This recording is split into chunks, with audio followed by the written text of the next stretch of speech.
Welcome back to another episode of the Leadership Void podcast. I'm Enrique with my co host Vince to bring you the best in our veteran, military spouse, and first responder community.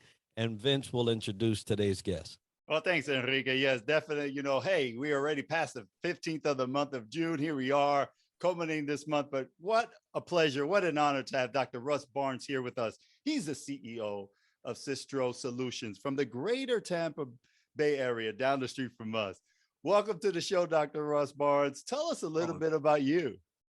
thank you for having me. Thank you for having me on the show. I've been waiting to be on this show, and the leadership void is just the perfect name for what we're going to talk about today.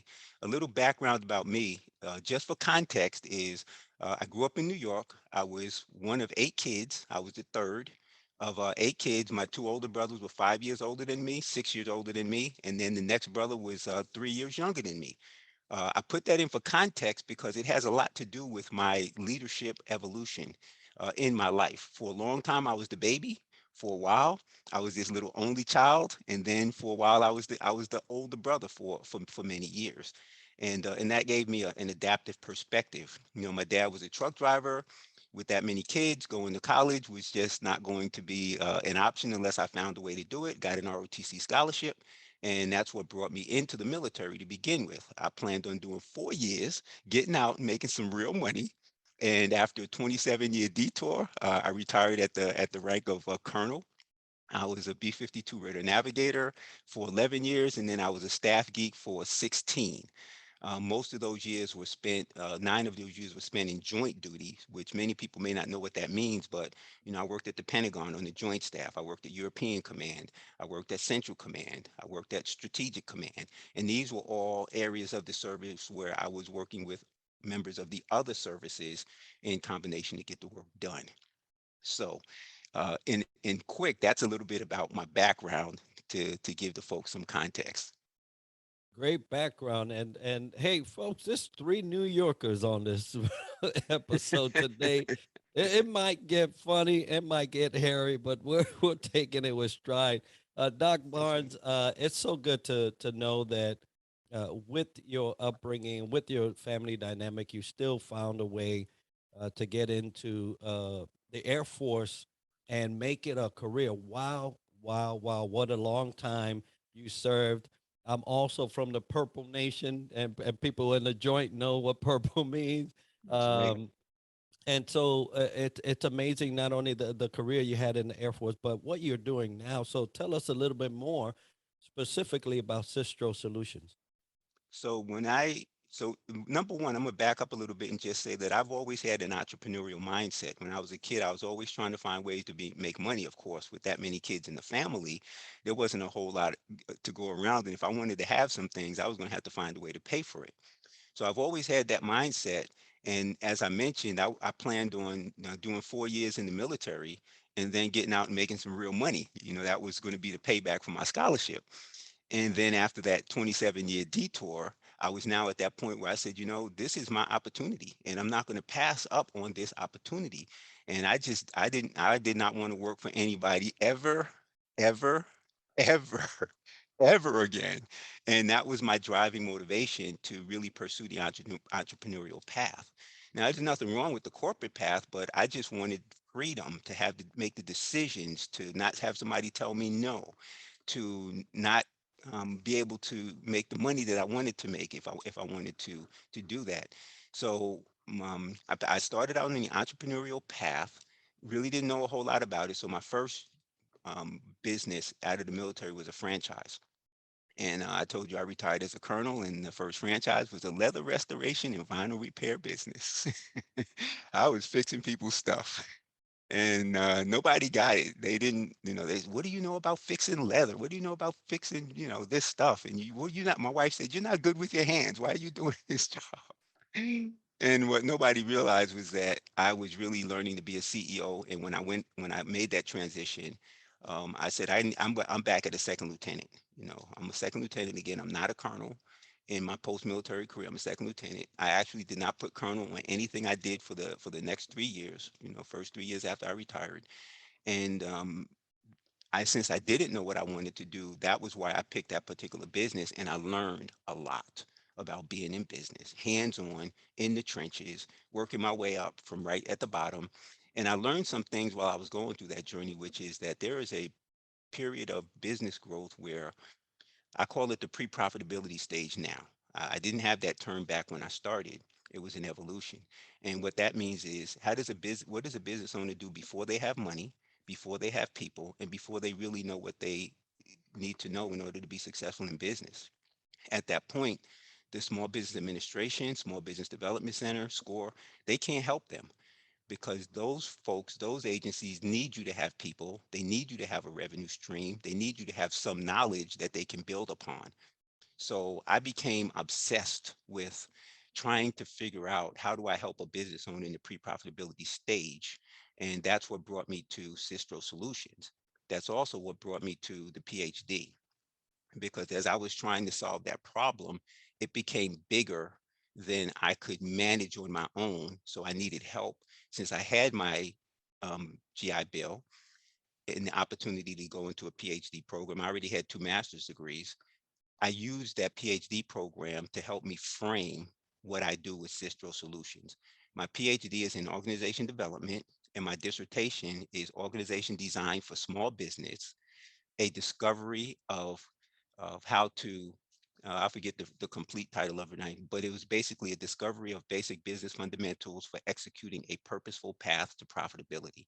And I actually have a copy of it. I brought it and I left it in my car. But it's about that thick. It's a really comprehensive dissertation, and I really did it for my purposes.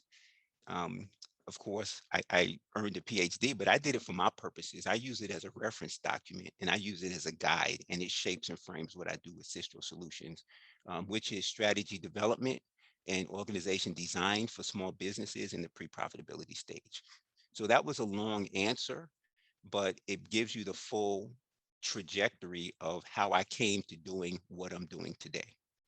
I definitely love that evolution from, working in the leather as a second Louis all the way back to the Colonel stage as Right, you right. are helping out individuals and doing all that research not only for you, now you're going to give it back to the world That's and right. Systro Solutions. So very excited to know what's on the horizon for your company.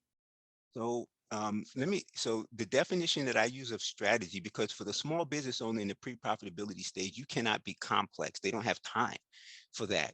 So my definition for strategy is how to get from where you are to where you want to be. It's a very simple definition. I always tell people, I have a PhD. I can make this definition as complicated as you want it to be, and you'll really realize how smart I am. But you won't be able to do anything with it.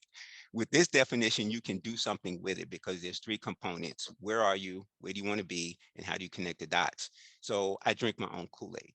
And I had established for my business early on that I wanted to help 600,000 micro business owners become purposefully profitable. And by keeping my eye on that objective, it really helps me to make decisions along the way. You know, what to do, what not to do, who I need help from, who I cannot accept help from, those types of decisions.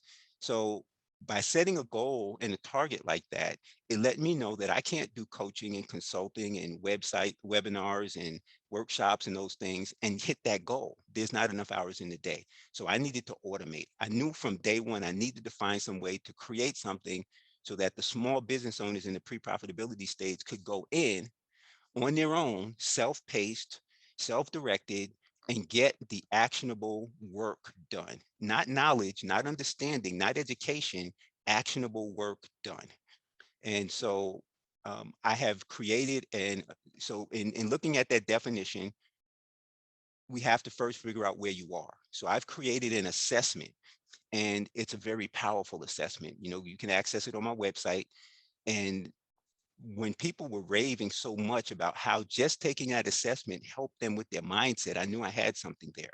So that is the where you are, and that's where I am at this point. I also have created 5 worksheets to help an individual understand how to navigate through the pre-revenue and pre-profitability stage.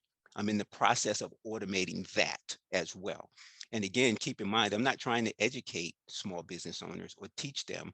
I'm trying to get them to take actions in these worksheets. Once they fill out the worksheet, they can then get the results of strategic thinking without having to become a strategic thinker. I learned very early on that most people don't think like I do, and they don't want to. If you took a peek in this brain, it would scare you. So what's next on the horizon is getting these 5 worksheets automated. I just hired a guy to come in and help me do that. And once that's done, then it's going to be a game changer for not only Systro Solutions, but for anybody who participates and has the opportunity to take the assessment as well as those first 5 worksheets through stage 1. Well, I'm excited for that. I'm listening over here. I say, yeah, hey, bring that assessment on this way You because and you're me so both. right. I mean, small business owners, they have a uphill battle as it is. They don't usually have the resources, the funding, and all that other stuff that big ones do. They're just starting off, so they really do need some streamlined way of getting to the action.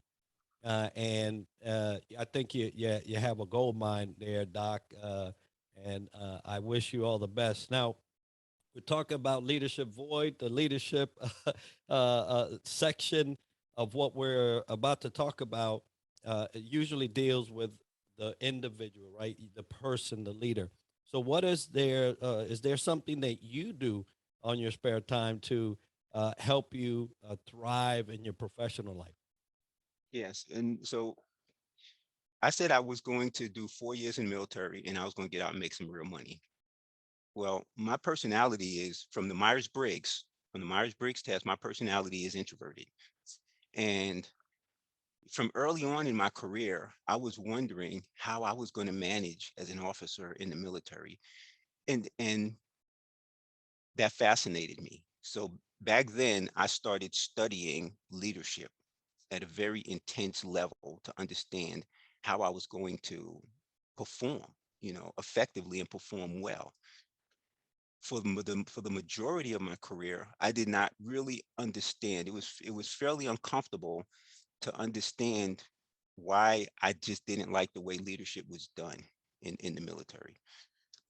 And it wasn't always about, people say, oh, you get yelled at in the military and they make you do these things and how can you do that? And it wasn't about that with me in the military because I was an aviator.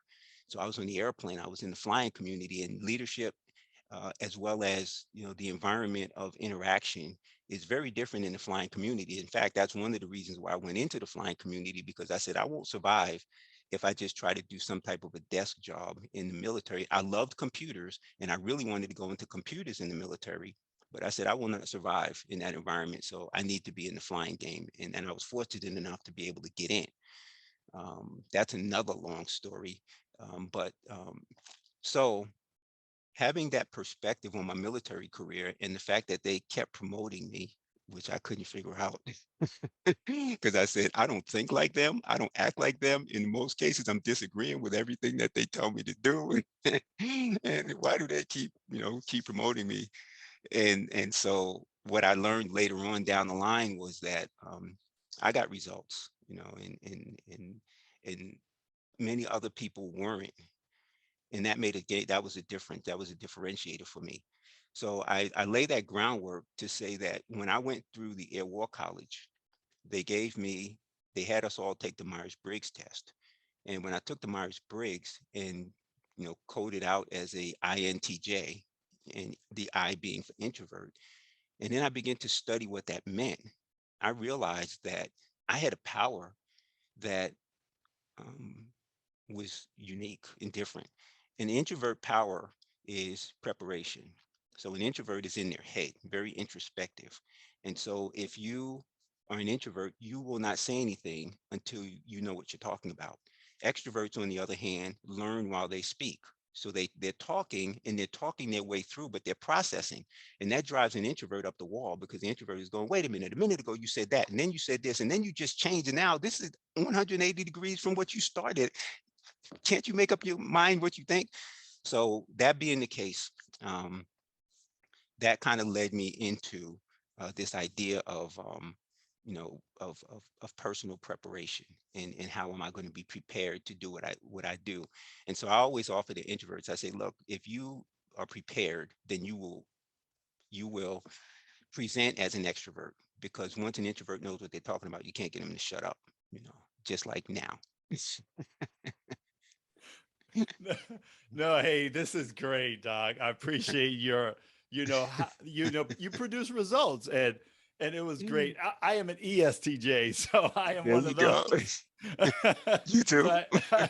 I'm one of those that are thinking on the fly and keep on going from there. But Yeah, let yeah. let My wife is in the on the scale, so we have some interesting conversations. And interesting enough, once I begin to understand the dynamic, I understood her a lot better, hmm because I used to think, she just can't make up her mind. But now I realized that she was processing, and by me understanding that she's processing when she's talking to me, and I'm sitting there listening, it was a different dynamic. Absolutely is. Once you know your people, know some personalities, is definitely applicable to any scenario, any leadership, any organization. Let's talk about the New York state of mind and open up that Mhm. cranium and talk about your principles and your philosophies. I believe it's one of them is leaders leading leaders versus leaders leading Yes, followers. yes, Let's yes, yes. I wanted to talk about that because my wife is in sales, and she and I get into these conversations, and she's like, she's a sales manager, and she says people need to be told what to do. If you don't tell people what to do, then they don't know what to do. And I was always on the other side of that argument, and I said no. I said people want to have freedom to be creative. They want to be able to exercise their creativity, and you just, if you tell them what to do all the time, then they just get really frustrated.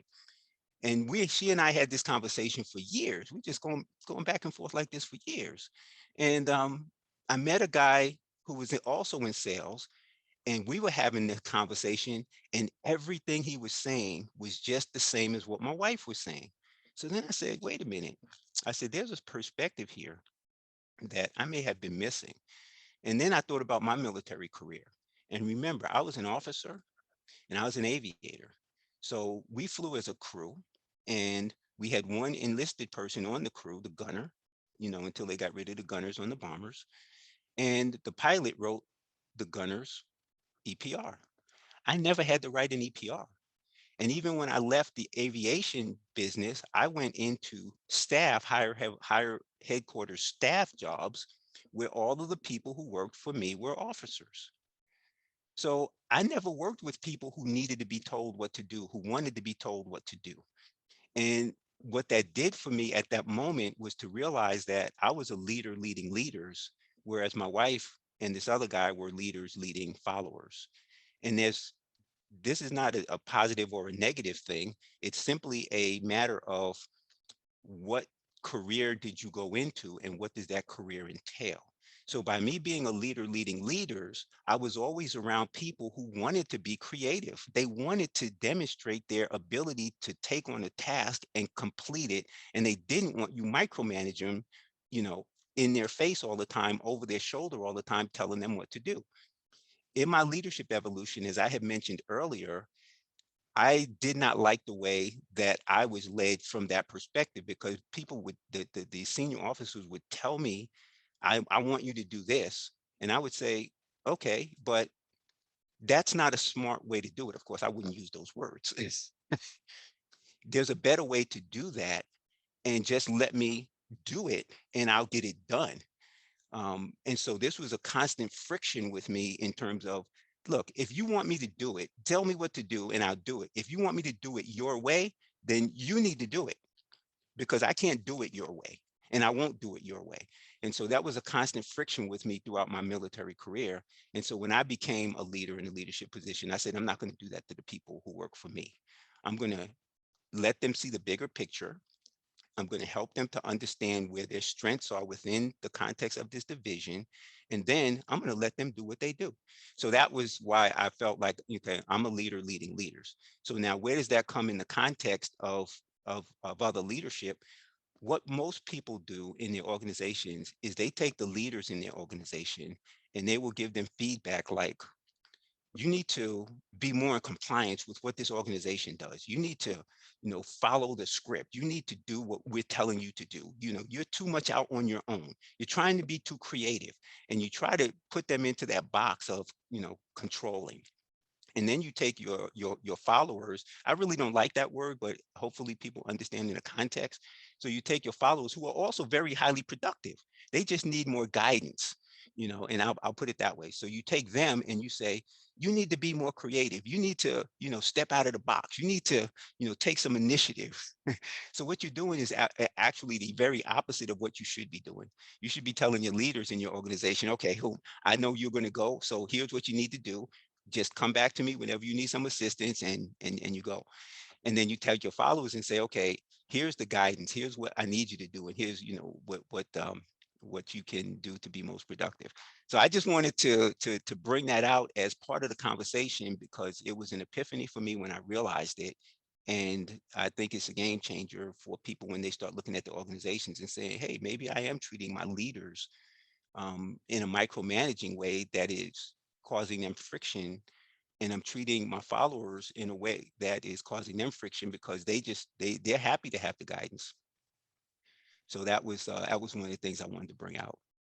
Well, yeah, Doc, we had run in to each other over at PodFest, and we just kind of just quickly covered some of this, and I told you that that was the my lot coming out of service and into the community, finding a job at here locally, and you know when we talk about the leadership void, this is one of those areas that really hurts organizations because you mentioned Myers Briggs. These assessments are made for you to understand your people a whole lot more. They're not. Yes, they're made for you to understand yourself, because if you don't understand yourself, you can't understand anybody else. But for leadership and for organizations, these assessments are there for you to know your people better. When you don't know your people, you find yourself in predicaments like that as leaders, where you're micromanaging creative people. That's the worst thing you could do. Mhm. and That's and right. you're letting those that need a little more guidance than others to go ahead and do whatever they want, and then you you get a big fiasco. And so, to your point, and I told you that I was a testament, and why I left an organization, because they hired a leader but they actually wanted a follower. And so if you put me in there, I do just like you. Tell me what you want and let me go. and, for a lot of organizations, they just can't uh, get it right in terms of hiring, how they hire people, and then they frustrate leaders that are creative and things like that, because they want you to, just like you said, fit in a box, do it like like the procedures say and all that. And obviously, we know by being military that there is a need for procedures, that you do have to have some sort of checklist to keep things as sound as they can be. But at the same time, when you talk about leadership, if you have a strong leader, by all means, do not put a top on that because it's going to blow up, right? So when we talk about leadership and growing up as leaders, you mentioned the trajectory from second lieutenant all the way to colonel. You must have had some moment where you got some advice that took you the long way. 30 plus years is a long career. You don't do that too easily. And you don't rise to the rank of colonel without some great advice. So, what advice did you receive that you would like to pass on to emerging leaders today? When I was that, and that's a great, great question, because I have received so much tremendous advice from leaders over the years, but there was one that was a game changer for me. And I was a captain. I was an O3. I was still in the flying. So we're out on the pad. An airplane wasn't working, so we couldn't take off. And the maintenance car came out with the maintenance chief, and an officer got out of that car, and he was a black officer, and he was lieutenant colonel, and I'd never seen that before. in my career. And so this guy just caught my attention right away. And we were at a social event later on in the club, mandatory fun. And he was there. And so I went over to him and I said, sir, I'm, you know, Captain Barnes, and I saw you out on the flight line the other day. And so we started talking a little bit, and eventually I got around to asking him the question. So, what was it that enabled you to become a lieutenant colonel in the Air Force? And he looked at me, he said, do your homework, and he walked away. It took me about 2 years to really fully understand what he said to me that day. But I started thinking about it immediately, like, what does he mean by do your homework? And I started taking kind of actions, that kind of represented doing my homework. And when it finally hit me after a couple of years, basically what he did without even knowing was he was saying to me, not even knowing I was an introvert, you need to be prepared for everything and anything that happens. And the only way you're going to be prepared for anything and everything that could happen to you in your career, or opportunities that come available to you in your career, is to do your homework. Make sure you're prepared. And that was a game changer. That was the best advice that I ever received, during my military career. Wow, you took those three words and it took you 2 years to really ingest it, internalize it, and make the great individual that you are today. I'm very curious if you still keep in touch with this individual because it'd be great to Uh, know if you say, "Hey, I've done my homework. What do you?"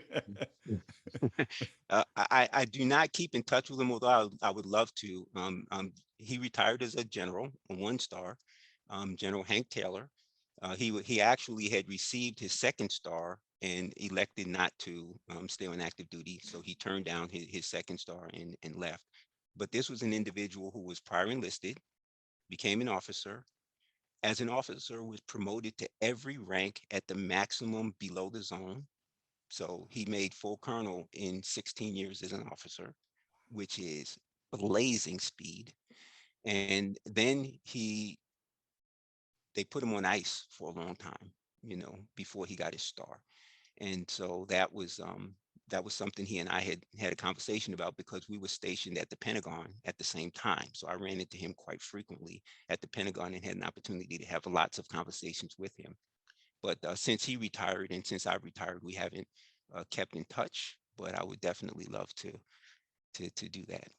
Um, Yeah, definitely. I think it'd be a great way to be a full circle opportunity. And you talk about right. put it. He was put on ice, so obviously there was challenges there, right? That he Well, faced. So, but because what that meant was, because the way the way the Air Force works, especially on the officer side, is the reason they have below the zone is mhm. because you only have a certain number of years to be in the military, by congressional dictate. So if they want you to make 4 stars, if they want you to be a 4 star, you have to be promoted early so that they would have some time for you to serve as a 4 star. So when they promote you that early, that fast, they want you to put on your 1st star by about your 25th year, if I have that right, 25th year in service, because then you have about 9 years to serve in those general officer Mm. ranks. So, so because he was promoted to full colonel at 16 years, he had 9 years to be a colonel. And that's a very long time to be a colonel, um, especially because the colonel is a testing ground. They know they've got you. Either you are going to want to retire as a colonel, or you're going to want to become a general officer. They can basically um, put you in very challenging situations, and they know you won't deny the opportunities that they give to you. So, Well, thank you. so that's what I mean by on ice. He was just waiting for that 1st star, and then by the time he got that 1st star, it was kind of like, hey. So, Oh, thank you for sharing more about General Hank Taylor. Appreciate that, and more introspective. look into what goes on in the higher ranks in the officer Yes. tier. So, and you, Yes. Dr. Barnes, tell us, how do you handle challenges either you face or currently facing? Mhm. Again, I go back and do what I do to help every other person. The definition of strategy, how to get from where you are to where you want to be, I apply every day, every minute of every day. So when something comes to me, I look at it and say, what do I want this to, how do I want this to come out?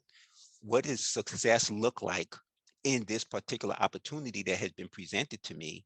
Where am I in relation to that vision of what this should look like? And then I start connecting the dots. And that helps me to be very purposeful and intentional in my actions. It helps me to evaluate whether an opportunity is a good opportunity for me or not. Is it in alignment with what I'm doing? I made some decisions to say that if it's not in alignment with what I'm doing and it requires me to learn something new or gather or acquire a new skill set, then I'll have to say no, because I'm so focused on what I'm trying to do to help 600,000 micro business owners become purposefully profitable that I don't have time for the detours and the tangents and things like that. I recently violated my own rule because we're not perfect, and someone came to me with the idea of the metaverse, and the metaverse being built on the blockchain and all the things having to do with NFTs and DAOs and DeFi's and all these new terms that you'll hear coming out. And it was fascinating. It's absolutely fascinating, and it parallels the growth of the internet.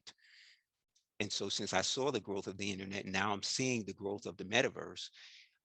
It's just amazing. So I have taken that on, and I am learning a lot every day. And it is such a challenge. And it really has kind of taken me away. But I have decided in this process to build my company as a Web3 company. Web3 being built on the blockchain, using cryptocurrencies, using non-fungible tokens, and the whole thing having to do with that entire community. And so I'm constantly learning. I love to read. I read constantly. And I talk to people about what I read. And these are the things that keep me running and driving day by day by day. And my own personal motto is live and learn, learn then teach. So everything I learn, I want to share and help other people to understand. And that's why I love the fact that you have this show, the Leadership Void podcast, because I get a chance to share some of this with others, with the intent that hopefully somebody will, call me and say, hey, I saw you on the Leadership Void podcast and you talked about this. I'd like to know more about that. Absolutely. Now, I tell you that I am fascinated that you've gone down the metaverse world and route because it is here. It is going to stay, and Web3 is coming, right? So you might as well get it in there early. Definitely a thought of mine to make sure that the podcast is part of that Web3 and metaverse because it's going to be dynamic. I'm looking forward to seeing the change. And talk about change.